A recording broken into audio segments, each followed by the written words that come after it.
Good afternoon or good evening, and welcome to the United Hour. I am your host, President Chad. I know we just always come loaded up, so we have a crew coming inside. Um, Today what we're going to be discussing? We're going to be discussing not Ralph, Rashford's bust up on Twitter with Christian Falk, which is a journalist, a tier one journalist at that from Germany. We're going to be talking about Champions League. Champions League is back. This Champions League started this week. Manchester plays next week in the Champions League. Are we in it to win it, or are we just making up numbers? We're going to be talking about that. And today is Thursday, so we're doing the boo boo and the top shutter of the week. Let's head in.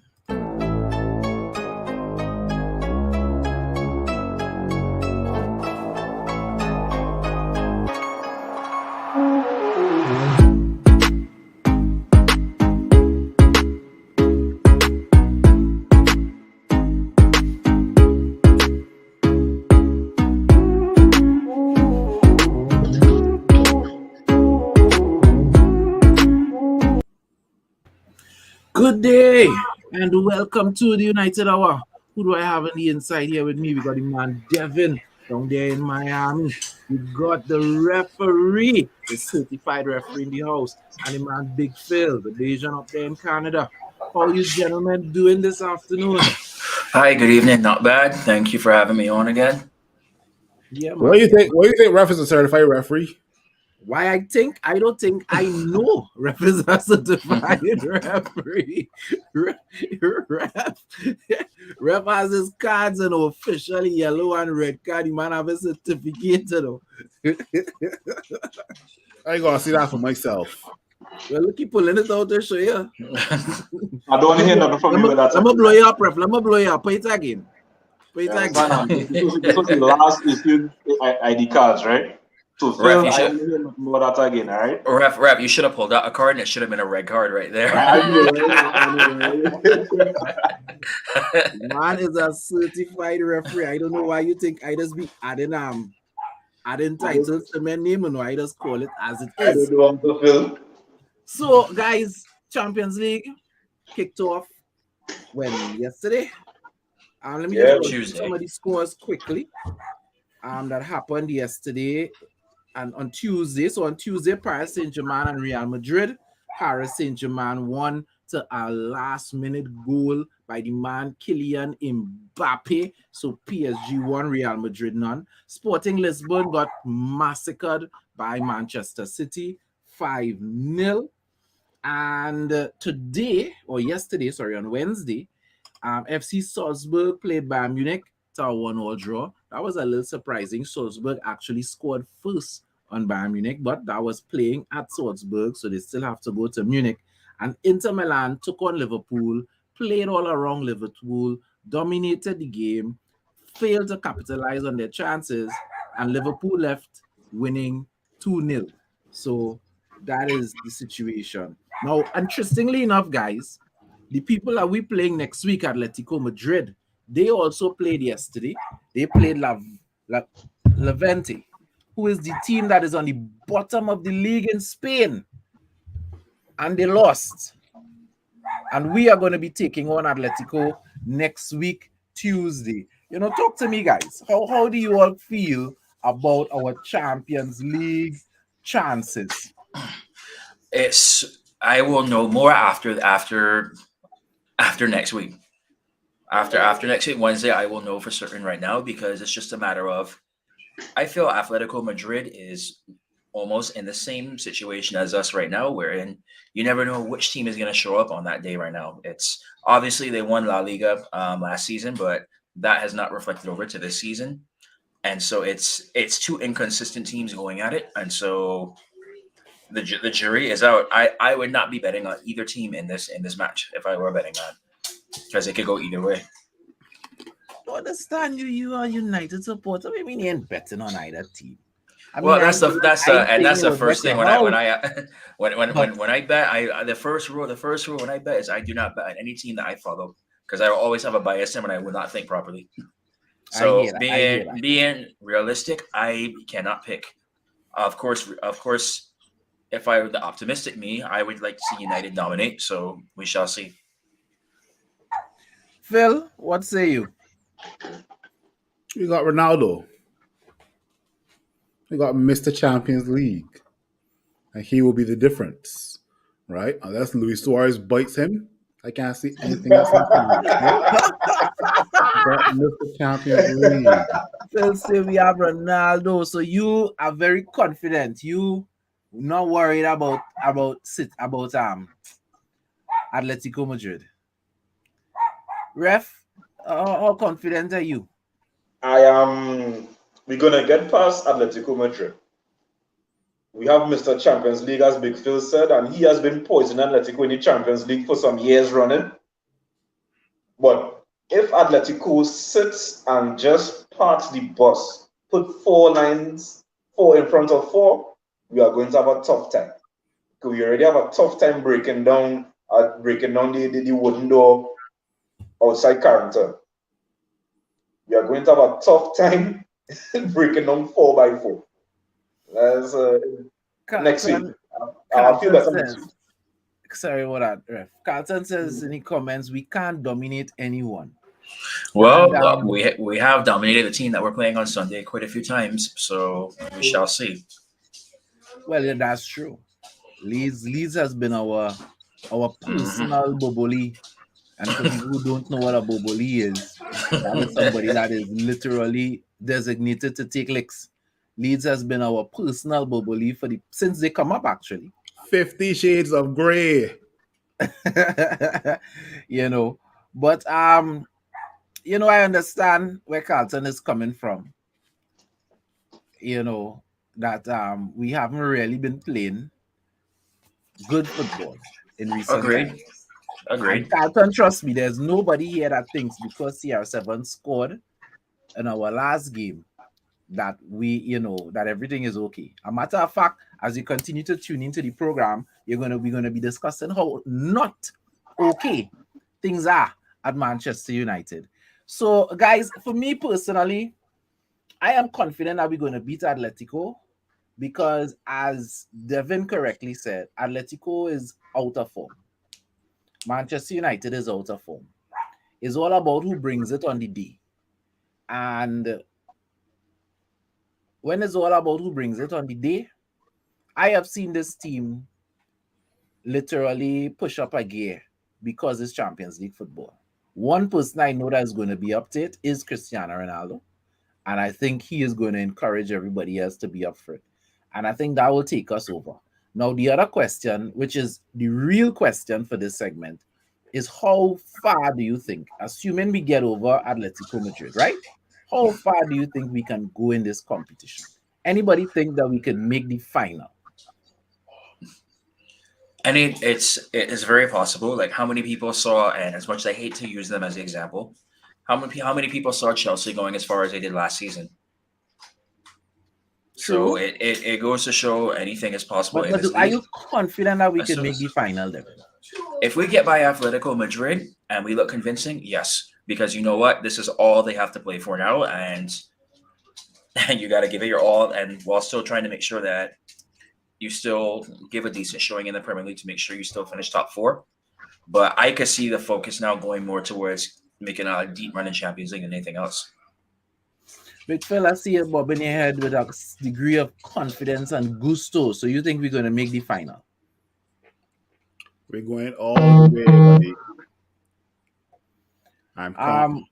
For me, my challenge with this team is exactly what our challenge has been for a long time. When I look at that team and I see Sancho, Ronaldo, Rashford up top, I feel a certain degree of confidence. When I look at the back line and I know that we could bring in Lindelof or Maguire, I feel a certain degree of confidence. The hair in goal, I feel a certain degree of confidence. When I look at Pogba and Bruno in the midfield, I think, those two guys are world beaters. Those are assist magnets. I think we could create chances against anybody. But when I look at an option of Scott McTominay, Fred or Matic in the 6, I'm sorry, my confidence just dives deep, deep, deep down. It may have been flying high all the time, but that one position, it is just go down. Because don't get me wrong, on his day, and Scott has showed it, Scott could handle the business, but Scott is no CDM. And when you're playing the big guys, if we have to play a Bayern Munich, if we have to play a Yo, PSG, you can imagine Scott McTominay versus Verratti. you understand what I'm saying? So that is my concern. That if we get there, we are going to create chances and we have to put away our chances, because if we do not, it's going to be problematic, because we're not going to be playing people who are going to be as generous in front of goal as we sometimes are. Right. Carlton and Saint Ronaldo is leading the league with 22 offsides.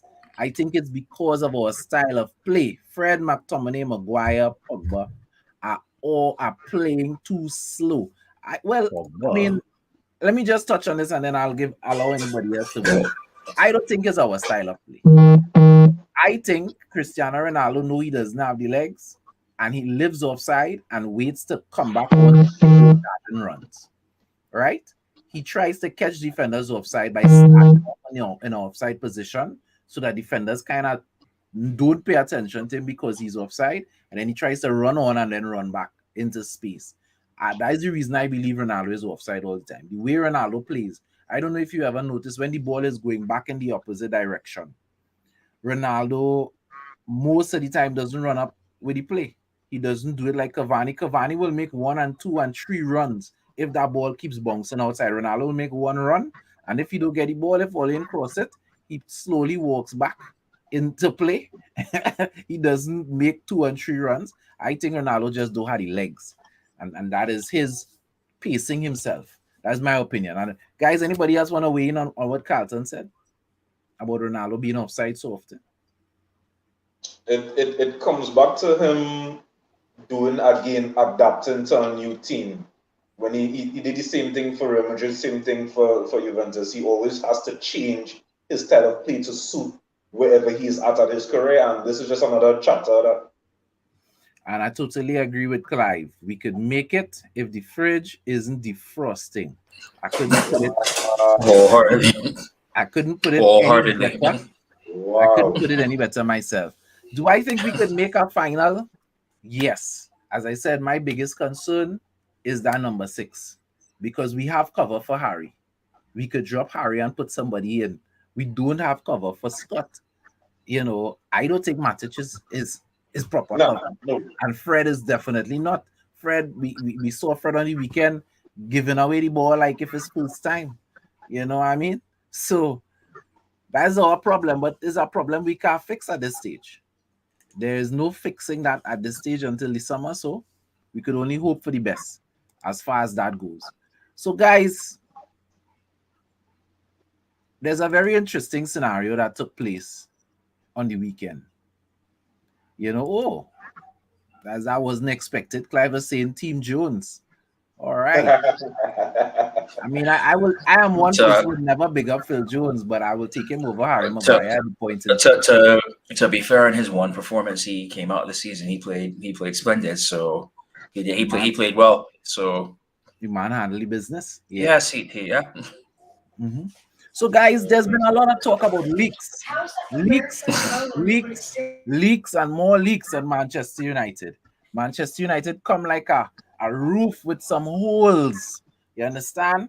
You had a very passionate in that interview, Gary Neville talking about agents and representatives of players going out and talking to the media.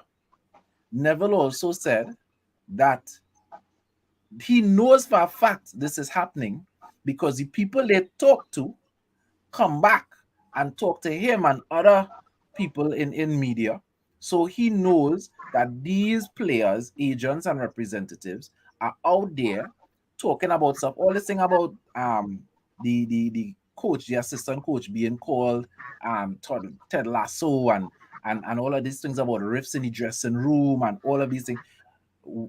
Sometimes we question if it's just the media making up stuff. some of these things are coming not from the club, not from the ball boy, not from people in working in Manchester United, but from the players themselves, the players' agents and or their representatives are leaking these stories.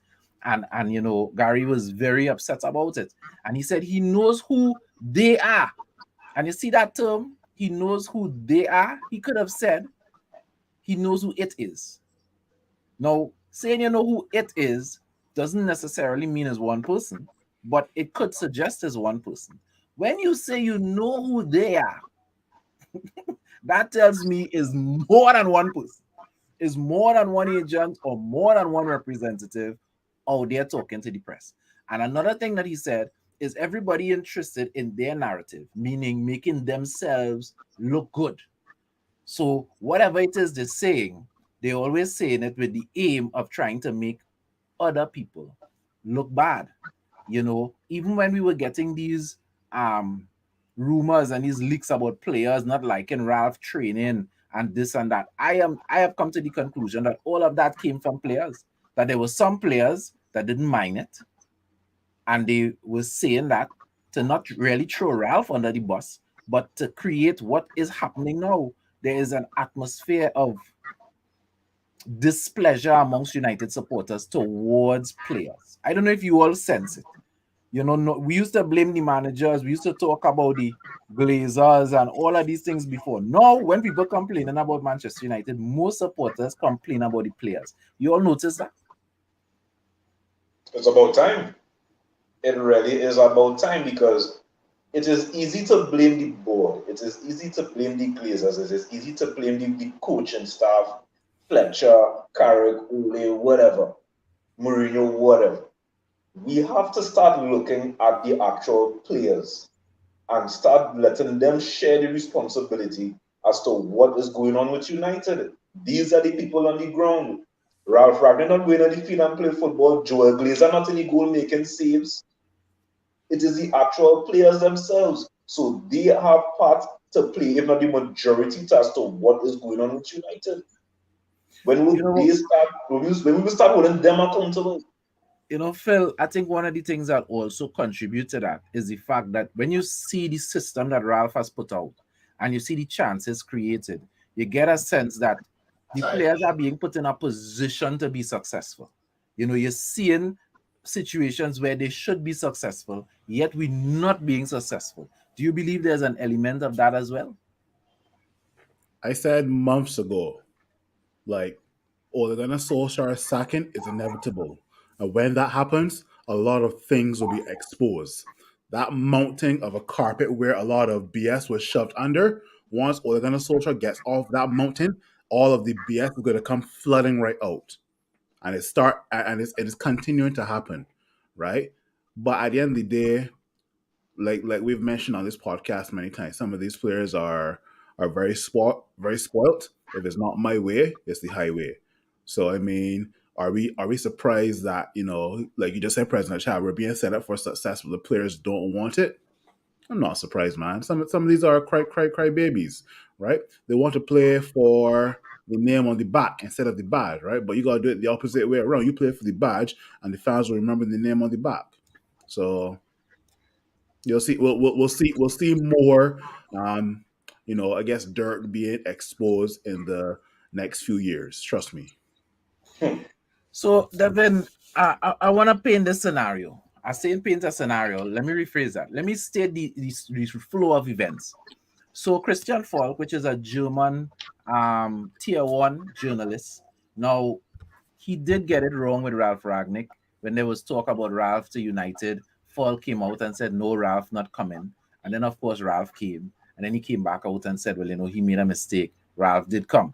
But that's just one thing. Falk is the guy who got it right about Jude Bellingham going to Dortmund, and normally anything to do with Germany and German players, Falk is always on the pulse, right? So he is one of the tier one journalists, and there are not a lot of them, right? Up there with Fabrizio Romano, right? He definitely is, well respected. And he put out a tweet saying that there is a rift between the English players and Cristiano Ronaldo and his group. Now, he didn't specify who that is, but we could say the Portuguese players, right? Cristiano Ronaldo and Bruno Fernandes, Diego Dalot, and whoever else is supporting Cristiano Ronaldo.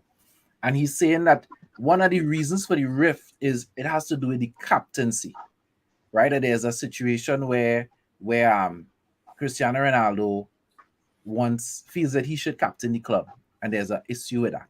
But he was saying that there's an issue between Harry Maguire and Cristiano Ronaldo, and the players are kind of like picking sides. Now, before I ask you the actual question, Devin, you all would remember on this program, we spoke about the rift between Harry Maguire and Cristiano Ronaldo weeks ago.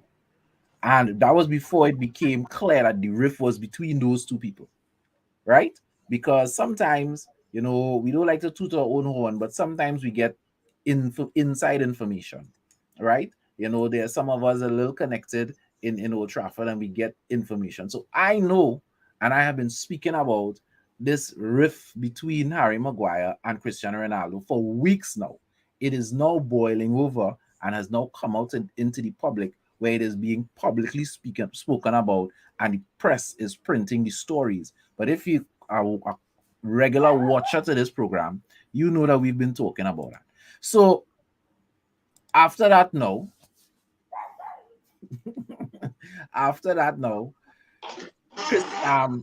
Marcus Rashford tweeted saying, is always agendas and that the media always trying to create divisions in the club, right?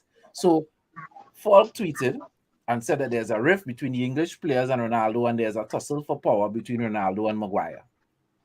Rashford responded to his tweet saying, "Watch, you are always trying to, create divisions where there are none." Falk followed it up. He didn't just leave it. He responded to Rashford's tweet and said, "Rashford, you know that this is true, that there is a rift in the dressing room and that there is, clashes between Harry Maguire and Cristiano Ronaldo.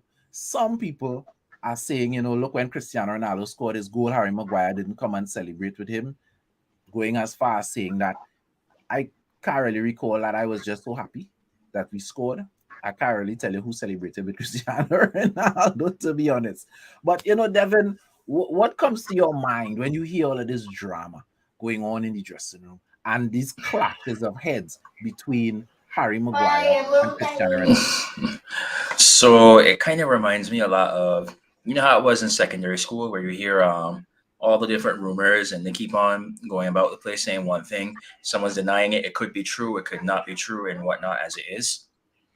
I will take the side of the player on this standpoint because you have a journalist who's coming in and saying something versus you have somebody right now who is in the dressing room. They're coming out and denying it. Even if it is true, there is this rift right now.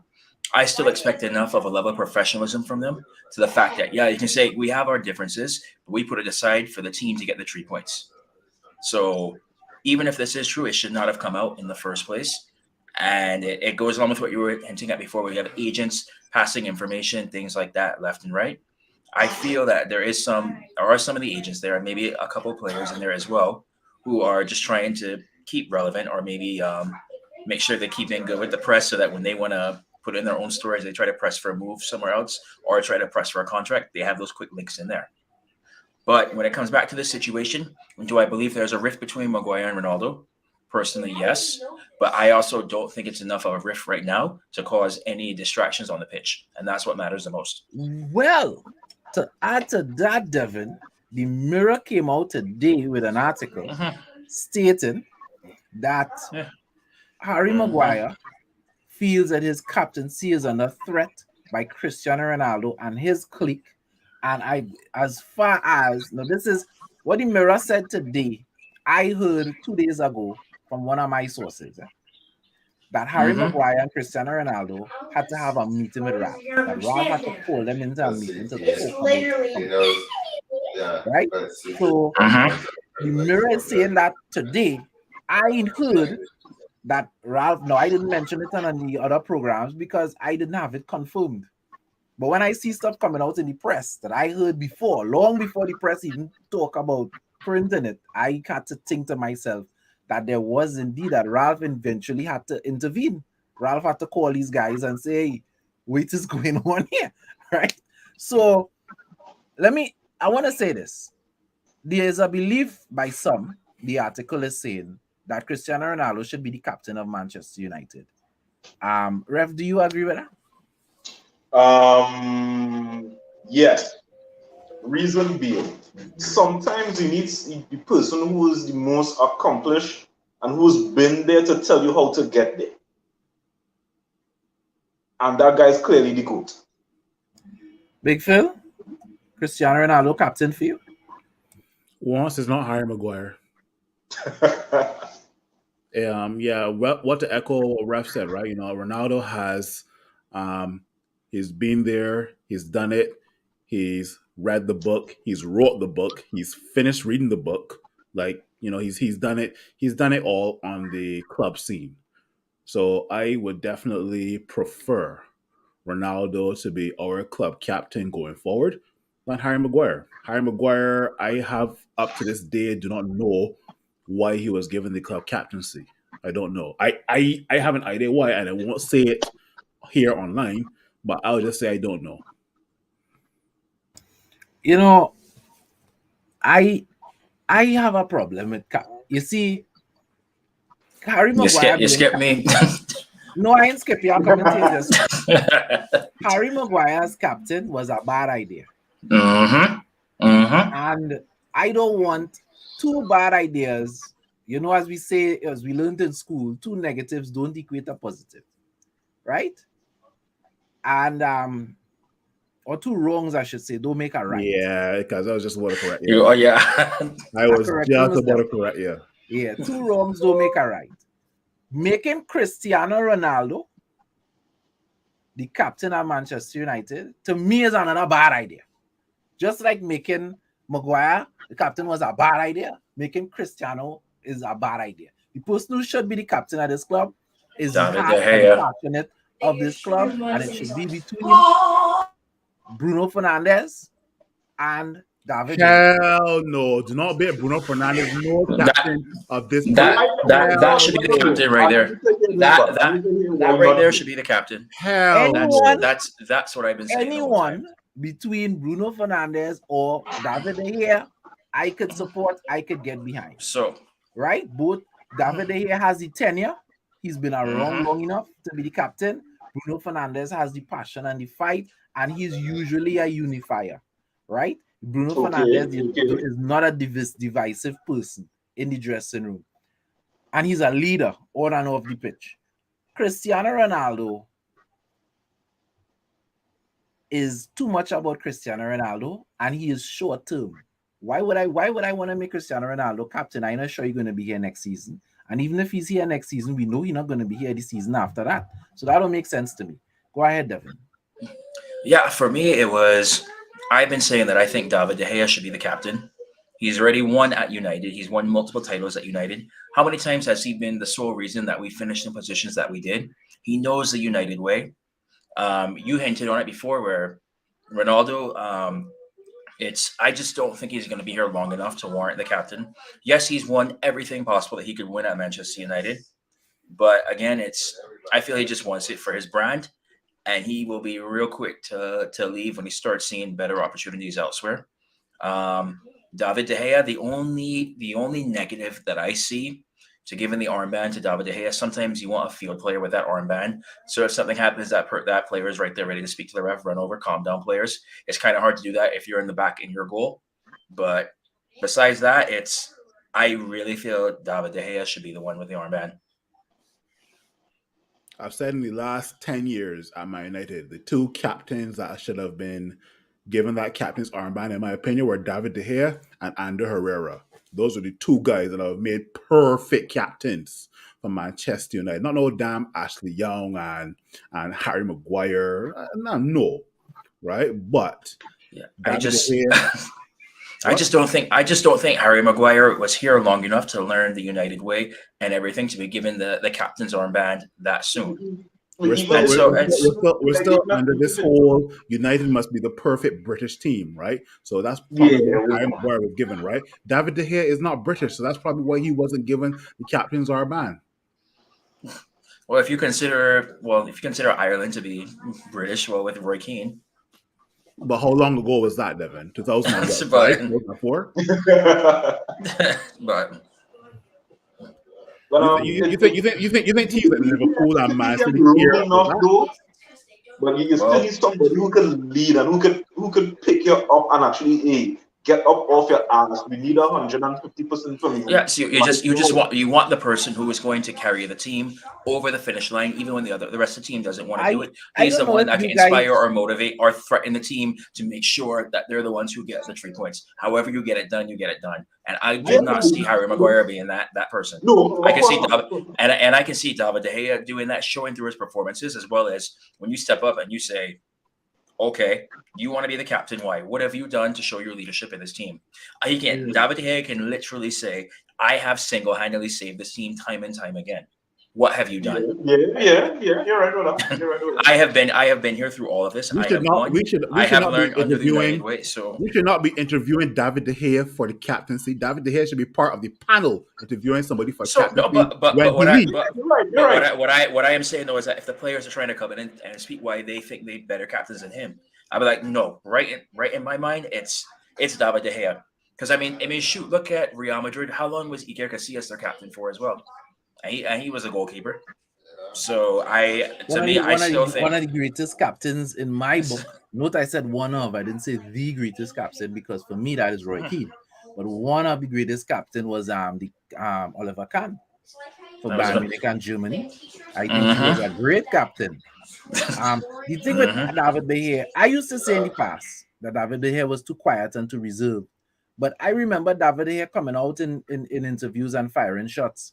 And I see David De Gea being very fiery. I actually think in when he finds his defense is underperforming. When he came out recently and made statements about, what's going on, with the back line and why we're not putting away games. I personally think if David De Gea has the armband, he will be more vocal because he would think, no, I have a platform to speak and I have a platform to tell all what really on my mind. You understand? I think he's a quiet guy, but when it comes to he's competitive and he wants to win, and I think he'll call people out if he has to in the team. But we'll see how it goes. But I really hope I don't see, because there's talk, the Mirror printed it that Ralph is considering dropping Harry Maguire as the captain and putting Cristiano Ronaldo. I love the idea of Harry That's being a the first mistake. captain. That is a mistake. I have been singing that song for months now, but the idea of Cristiano Ronaldo captaining the club right now, I agree with you, Mhm. Devin. That is not a It's good idea. you don't tear up one mistake and put another band-aid patch over it. If you're gonna appoint somebody, appoint that person to be the captain and let them continue. Somebody that's gonna be there. And out of everybody there, as we've all stated, it's gotta be De Gea. And I will tell you something, when there's division, one of the qualities you need in a captain is being a unifying figure. If the division is between Harry Maguire and Cristiano Ronaldo, which we have been saying here for over a month now, right? That tension has been building in the dressing room for a while. If the division is between Harry Maguire and Cristiano Ronaldo, and you take the captain armband from Harry Maguire and you put it on Cristiano Ronaldo, all that is going to do is make the people on Cristiano Ronaldo's side think he's winning. Because there are some people that think that Harry Maguire should remain the captain. There are some people that are Harry has his group of people supporting him in the dressing room. It may be a small number. It may not be the most dominant players in the dressing room, but there is still a faction. So what is going to happen is that you're just going to add to the division. The best thing is to give it to somebody who's a unifier. And I think David here is as good as any to be a Ralph unifier. already said, President Chad, that he's protecting Harry Maguire. He said, and this was tweeted by Fabrizio Romano 2 days ago. Maguire is our captain, and I don't see any reason to change that. I don't care what no Mirror says. Mirror is a tabloid newspaper, right? No, well, I agree with that, but we have to. The point of the story was not that Ralph is going to strip Harry of the captaincy. To me, the bigger part of the story is the divisions in the dressing room, which we know are true. You know, so I agree with you. I don't think, because to me it don't make sense. If two factions fighting, how taking the armband from one and giving it to the next leader, the next faction, how is that making sense? That not going to help. So it's either you leave Harry, just drop him on the bench and let Bruno or David De Gea run out with the armband, right? Harry is officially the captain, but in the squad for this game, or he in the starting 11, or something else, but Prezi, I was just on the phone with the police, and they tell me they're going to lock up everybody who was on Harry Maguire's side in this Harry versus Ronaldo debate. They're going to lock up everybody on us. Lock them up. Lock them up. And police songing like Justin Trudeau, boy. Everybody who not on their side. Boy, don't ever get me started on that. we will not be doing that. So, guys, let's talk about the most popular United player not playing at Manchester United right now. The man, Donny van der Beek. Donny van der Beek has been ripping up trees in Everton. Everybody is raving about how great a player he is and how fit he is and how intense he is in training and how excellent he is on the pitch and how professional he is. I mean, if we didn't know it was Donny van der Beek they were talking about, I would have swear that Everton got Cristiano Ronaldo. Seriously. The things coming out of the Everton dressing room from Frank Lampard and from other players is like, wow, they get the best player and they're so happy for him to be there.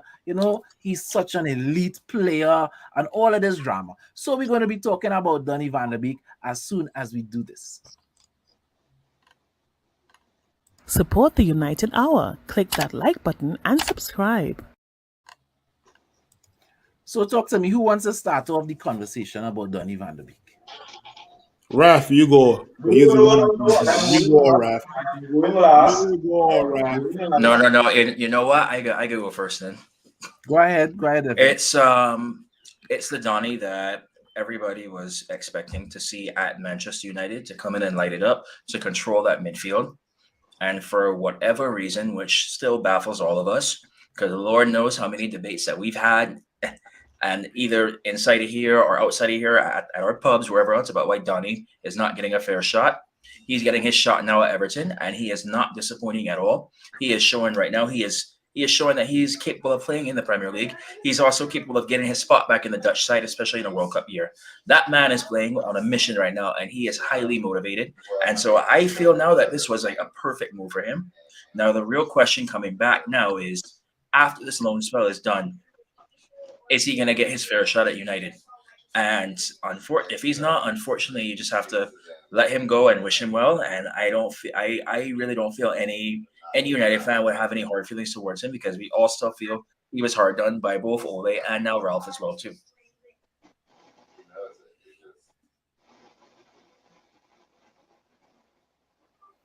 President Chad, President Chad always muted, boy. You like Helen Keller. Sorry, guys. I was just saying that I agree with Carlton. We couldn't play with Bruno, Pogba, and Van der Beek in the same team. So for me, because what you got to give up somewhere else if you're gonna play them all in that midfield. That's the problem. So where do you give up? I wouldn't feel hard done. I would be disappointed because I love Donny van der Beek.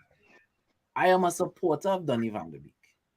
I still think, as far as his United career goes, that he's a little overhyped. I think people talk about him. Donny van der Beek is kind of like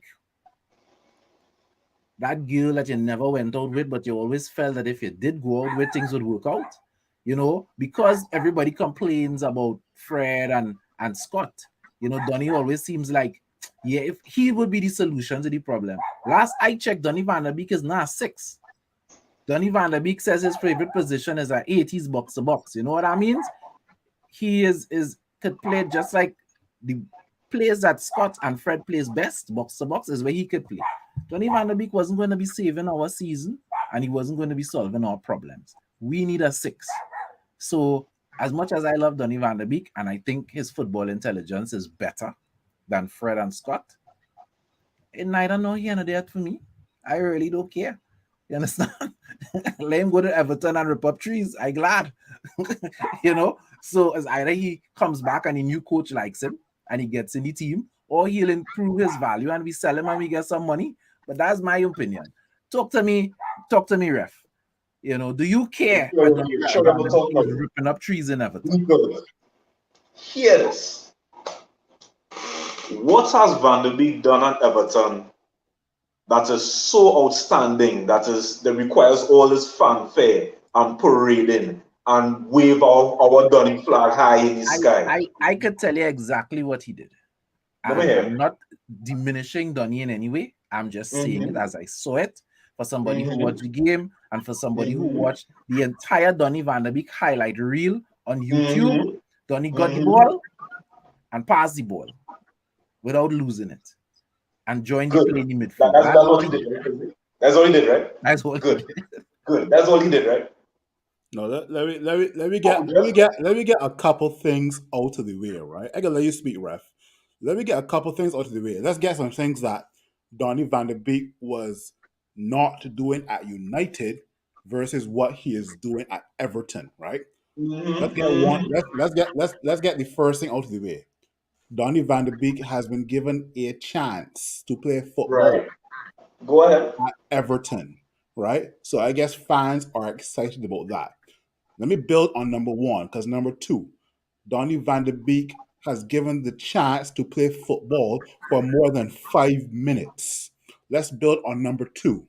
Number three, Donny van der Beek has been given the chance to play football for more than 5 minutes, but he also got a full game in the Premier League. Those are three things Donny van der Beek was not given a chance at Manchester United. Now, are fans going over the top because it's only one game? I agree. Fans have been going over the top, but fans still have a reason to be excited that these three things that I just mentioned, they have a reason to be excited about, and that's case closed. At the end of the day, Scott and Fred, we know, are not as intelligent as Donny van der Beek. We still need a number 6, but we're still playing with Scott and Fred, who are natural number 8s, right? They're not CDMs, right? The definition of insanity is doing the same thing over and over and over again, expecting a different result, right? At the end of the day, Scott and Fred were not working out at Manchester United, and you had Donny van der Beek at your disposal. The main question is, why not play the guy? And this whole thing about Donny van der Beek, about what Donny van der Beek is doing in training, has been dispelled by Frank Lampard, and I am so glad. So give me another excuse why Donny van der Beek was not being played at Manchester United. I'll give it to you guys now. Ref, you go ahead. I will end. I will go next. I need to. I'm going now. So you go. Well, you're highlighting on the screen, so you gotta go now. Right, good. Thank you very much. Frank Lampard saying that Van der Beek is such a revelation in training is nothing new, because it's not the first time, and everybody knows Van der Beek is a training banter. Frank Lampard being so surprised about Donny level fitness is not news to me. Everybody knows how fit Donny van der Beek is. You always see him run up and down the game, or up and down the field after we lost or we draw, whatever. Van der Beek is fit. Van der Beek can't play. Van der Beek improves the quality of the squad. That means Everton's squad is trash. What else? Van der Beek is such this darling in training. To me, it comes off as a big backhanded to United, because why? Everybody gonna start asking, well, why he couldn't make at United? Why he didn't play at United? Come on, guys. One is Frank Lampard, who lost a promotional match playing with Derby. Lost a Premier League promotional match. Then come around and inherited a dream job at Chelsea. Had that team dismally poor 9, 10, whatever the places. Fired the man to bring an actual coach who took that very same squad and won a Champions League. You're going to take his opinion on any player? Come on, let's be real with you. Frank, what if Eric Ten Hag has said it? What if Eric Ten Hag has said it? Phil, I'll give you a chance. What if Eric Ten Hag has said the exact same thing Frank Lampard has said? Phil, I gave you your chance. True. Continuing. Donny van de Beek has done nothing new that rewards this fanfare and this parade. What has he done that everybody did not know he could have done? He's actually doing what he set out to do, yet we are acting like if, wow, boy, this blonde-haired guy from Netherlands come and just tearing it up. We didn't know he could have done that. So you mean to tell me, guys, when you post ladies put all the mail inside the mailbox, post lady put all the mail inside the mailbox, you know the woman could deliver mail, or you're gonna throw a parade up and down the street because of that? Be real, guys. I get throw up a Oh Lord, you remind me of the Balotelli comment when he asked why he doesn't celebrate when he scores. Thank you. Why is that? This is what he's there to do. He is doing his job. Furthermore, guys, it is one game. Bear in mind, he puts up some good numbers. Very good. Okay, Van de Beek, but this is one game which is, and you actually live up to your potential. We know you could do this. Why am I going to celebrate you? Is this the last? Is this the last? Is this the last, guys? Come on, be real. So when I see men throwing shots at me for Frank Lampard say that Van de Beek is a nice training addition. We know this. We know this. So you mean to tell me, and I'm going to close it off with this because I could go on with this for the rest of the day. You mean to tell me that we have such a footballing brain and such a gem of a darling and Donny van de Beek, and he is so good and he's so great and he's all this on a bag of chips. Yet yet you want to play him because we fed up see Scott and Fred. Guys, the man is just not fit for United. That is the long Scott and Fred are. Peg, round hole. But Scott and Fred are. Square peg, round You answered the question. You said Donny van de Beek is not good enough for United. Okay, that's your opinion. I never said not good enough. He is a square peg in a round hole. That's what Van de Beek is. That is what Van de Beek is. You a just square said that. peg in a round hole. That's what he is. And I would not go unrecorded or anywhere else. There's no documentation of me saying Van de Beek is trash. Van de Beek is a very good player, and I want him to show what he does, what he can do at Everton. When he does it, will it surprise me? Maybe, maybe not. This one game that there's a parade outside going on still, a parade outside for the Van de Beek going on still after one game. Everybody wets up themselves because he actually played more than 5 minutes. I'm sure you gave that same energy when Jesse Lingard scored his first goal for West Ham. But that I will not. But let's digress, right? No. What Jesse Lingard has to do with this? Jesse Lingard has nothing to do with this. No. Jesse Lingard has nothing to do with this. You said that Donny van de Beek is not good enough for Manchester. I never said he's not good enough. I will implied that. He said he was in Donny van de Beek in a wrong way. You interpret by it. Well, then you can go ahead and look at it. Go ahead. It means that you have accepted mediocrity at Man United. You have accepted that Fred and Scott are better than Donny van de Beek. No. You accepted that. No. I'm on the ref side on this one. You have accepted that. No. Because no, I cannot. I just want to write it out for you. No problem. Probably there's a difference in accents. The communication has been messed up in that. No problem in that. But if all you know that Fred and Scott better than Van de Beek, well then, Mr. Man, you going ahead. So that's what you hear. I can't change your mind. I cannot change your mind. So basically, what I can see going on with this right now is I'm interpreting this as Big Phil. You're thinking that Donny would come in and play in the place of where Scott and Fred would play, and ref is basically coming out and saying, no, that's not the case at all. He should be playing in the spots where Bruno or Pogba are going to play. However, he's not going to unseat the two of them from that position, so his only chance to play in is to play in those roles right there in a position that's not his natural position, which I see that point of view, and I think it's very unfair on Donny. And it's just that Donny is now getting his opportunity to play in that role for Everton, which is obviously not as good a side as a lot of other sides. But of course, he's going to shine because he's an international footballer and he has that quality there. We all saw it when he was at Ajax. So it's just So first things first, Donny van der Beek does not only excel at the number 10 position, right? Donny van der Beek can excel in the middle of the park. Let's get that right. yes, First things yes, first. 100%, Second, 100%. second thing, right? Ref, correct me if I am wrong, but you said You're about wrong. 10 minutes ago, you said You're that Donny wrong. van I der know Beek where is you're going and not. you're wrong. You said Donny van der Beek is not fit to play for United. You said that, no? You're wrong, Mr. Okay, Man. okay. Let's start over. What were your exact words about Donny van der Beek and being? Because this is going to be recorded. What were your exact words about Donny van der Beek and Manchester United? I'm all ears now. Come on. Square peg, round hole. No. You said that afterwards. What did you say Square before that? peg, round hole. That is what the definition. Square peg, round hole. let me weigh into this conversation now. Donny van der Beek, where I agree with the ref, and there's one main point that he says that I agree with, is we know what Donny van der Beek is capable of, right? And what that Donny van der Beek did absolutely nothing special in that game. We know, I know. Maybe people may say they haven't seen enough of Donny play for Manchester. So maybe for some people, Donny highlight reel and in Everton was a surprise. It wasn't a surprise for me. That is what Donny is good at. Collecting the ball, finding players, accurate short passing. That is Donny bread and butter.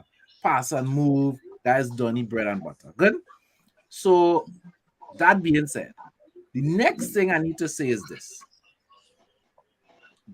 I wouldn't disregard what Frank Lampard says because of his poor performance at Derby or his poor performance at Chelsea. I disregard what Frank Lampard says because Frank Lampard is Chelsea through and through, and Frank Lampard does not want to say anything to make Manchester United look good. Now, does it mean he's lying? Does it mean he's overhyping Donny? No, he could be saying stuff very accurate, but Frank Lampard knows that him saying what he says about Donny is going to make United supporters jump up and ball. Well, what's going on? Why Frank knows this. Frank is not a dummy. Frank knows this. Frank made sure and say what he said in a way to create this same conversation that we are having right now. Certain people wet up themselves after one game. Supporters. So for me, that's your opinion, President Chad. That's your opinion. Yes, it is my opinion. A reporter can easily ask Frank Lampard about Donny van der Beek, and he can give his opinion on Donny van der Beek. But some of you guys are willing to throw it down the trash. At the end of the day, even what Robert said, this is a guy that was going to Real Madrid before COVID to play with Madrid and Cruz, but he was wasted, right? Back to what Christian said now. Ref said Donny wasn't good enough for United.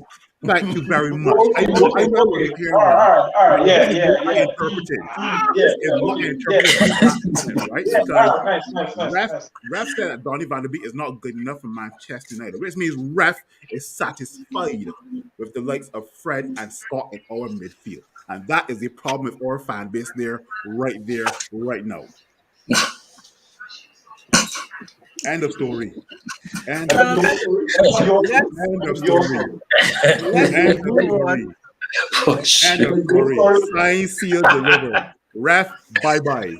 Let's I'm not surprised because like Jesse, right? I'm not surprised that he has accepted mediocrity, right? The likes of Fred, and the likes of Fred, right? Because of the guys that get the equipment on. All right, good. So long.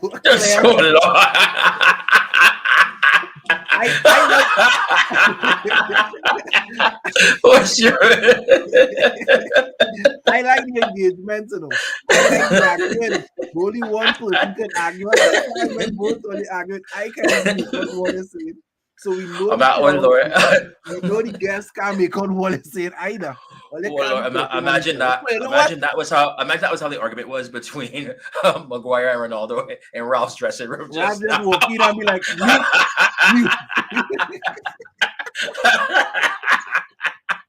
So moving along from Donny van der Beek, because as I keep calling him Manchester United's most popular player, As long as he keep tearing up trees in Everton, he's going to continue being just that. And the Donny van der Beek supporters, the parade, as I see Christian calling it here, is going to continue sounding. Let's read what Christian said. Parade is not because Donny did something exceptional. The parade is because he did what our current midfield isn't doing, and that's what. Oh my gosh! End the program now. Oh my gosh! Somebody a comment with logic for once. A comment with logic for once. Let's end this program on a positive note. Oh well, that's exactly what we're going to do. So we headed into God. the boo-boo and top shutter segment of the program. And for those who don't know what that is about, the boo-boo of the week is the person who's having a horrible week.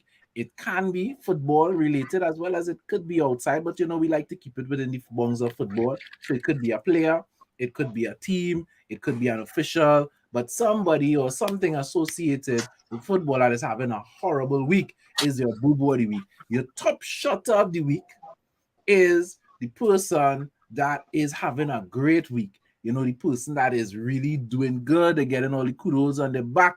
That is the top shutter of the week. Carlton jumping early, says Martial for top shutter. Martial scored for Sevilla today, and that is true.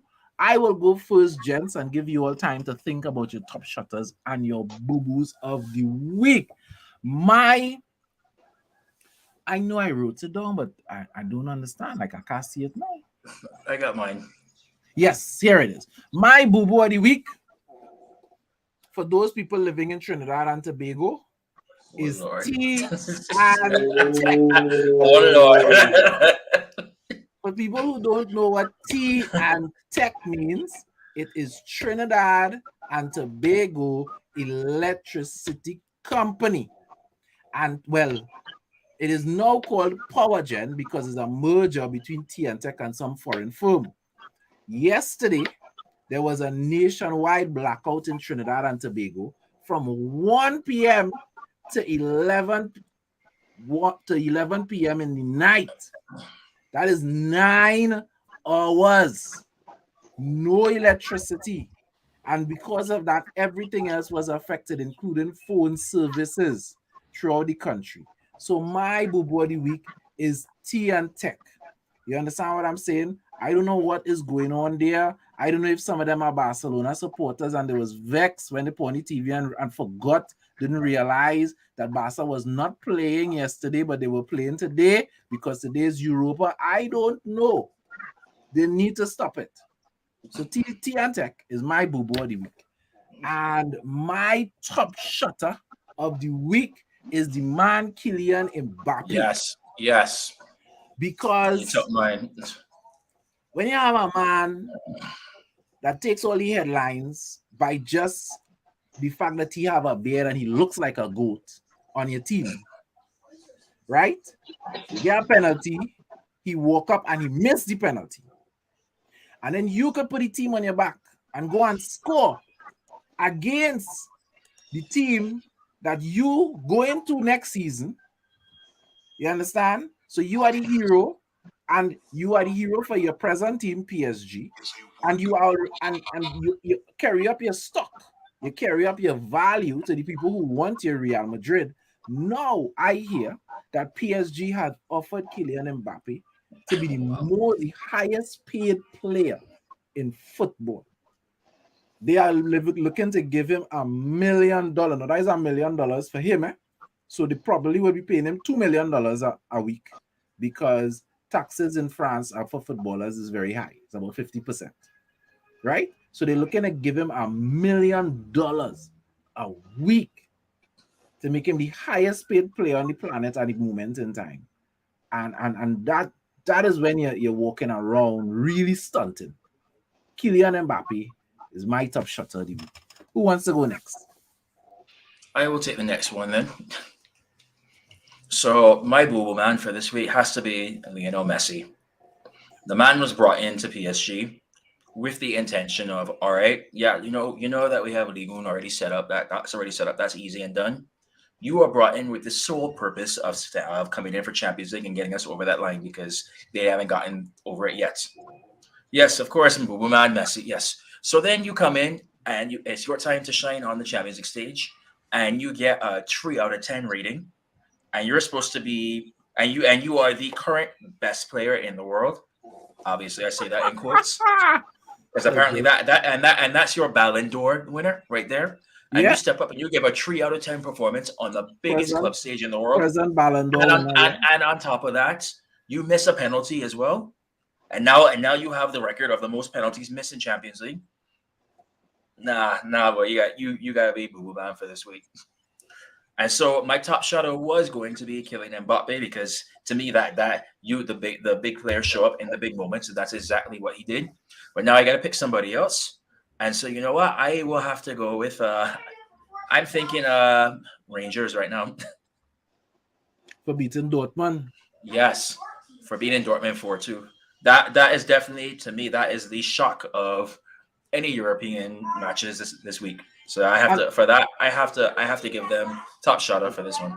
and that's true simply because Rangers and Mhm. Celtic, they always qualify for European football, but they have been performing horribly. These guys have been getting licks the past few years. It's not the Rangers and Celtics of 5-10 years ago that actually used to come out at the first round occasionally. You know what I mean? So Correct. For Rangers to beat Dortmund right now is a big deal. I didn't watch the Mhm. game. Did our boy play in that game? Amad Diallo? Yeah. Good question. Good question. Amad Diallo, yeah. Let's Okay. see right now. While Devin checks that out, Phil, you could go ahead. Who's your top shot and Boo Boo for the week? I mean, you guys took my boo boo, which is like Lionel Messi, and well, when President Charles said Lionel Messi, then I told myself, well, I can call Borussia Dortmund. Then Devin said Borussia Dortmund, and I'm like, right? Diallo did not play; he was on the bench. Diallo didn't play. Okay. All right, cool. Okay. I guess my boo boo of the week would have to be Bayern Munich. And my top shotter is Matthias Hassel, who is the coach of SC Salzburg. Couple minutes just away from getting a win versus Bayern Munich. It would have been the upset of the first round of the round of 16. But, it ended in a draw. Kingsley Coleman had to save him. So, yeah, boo boo of the week is actually Bayern Munich, and top shotter is Matthias Hassel, who is the coach of FC Salzburg. Cool. Uh, Senior ref. I'll start with the shutter first. I would say Ronaldo for one reason. Our last match, which was all around four, big players create moments in matches. It was not going our way, and Ronaldo once again had to create something, which he should have been doing, but whatever. He had to create that moment for us to take the lead. And should have put away the game after that cleanly, yes, but for him creating that springboard of us getting on the front foot, I'll give him that. My boo of the week is Frank Lampard, because if your best player in the training ground is Donny van der Beek, what the hell kind of situation you inherit at Everton? I guess they don't say much for men like Clive Lewin and Richard Eriksen, right? Yeah, you understand? You understand? Wow. Woo. Boy, I never see a man have such an agenda. This energy would not be reciprocated if Lingard was on the receiving end, boy. Would not be at all, boy. My gosh. Well, guys, That's somebody calling the Big Phil. Is that you calling the ref to tell him how wrong he was there? As usual, it was a wonderful program. Thank you to all of our guests. Remember to like and subscribe if you are not subscribed to the United Hour. And, definitely click that like button on the video. Show your love, show your appreciation for what we're doing. There was one topic that we were supposed to discuss today that we did not discuss, which is what does United need to do to win silverware next season? We will be tackling that question in another soon to come. Sell Lingard, bring back Donny van der Beek. Soon to come program. We will be discussing that at length because I think it's really at this stage, and my reason for bringing up that topic was because of Ralph's statements when he says he knows what is required to win silverware next week. So we're trying to get into the mind of Ralph when we address that topic in terms of what does he know? What do you think Ralph is referring to when he says he knows what needs to happen for next season? But until then, we have a game on Sunday, and then we play again on Wednesday. So let's hope that we can handle the business. We're playing Leeds, the team we love to beat. So let's look for a big win against Leeds. And then, of course, we have to handle business against Atletico. Guys, I didn't check. Are we playing Atletico home or away on the first? Away. We're playing in Spain. All right, good. So we need to go to Spain and handle the business. And let's put this to bed after one leg. Yeah. So, Red Devils, we don't die, we multiply. Good night, everybody. Hey, if you appreciate what we're doing here at the United Hour, please like, please subscribe, and let's grow this community.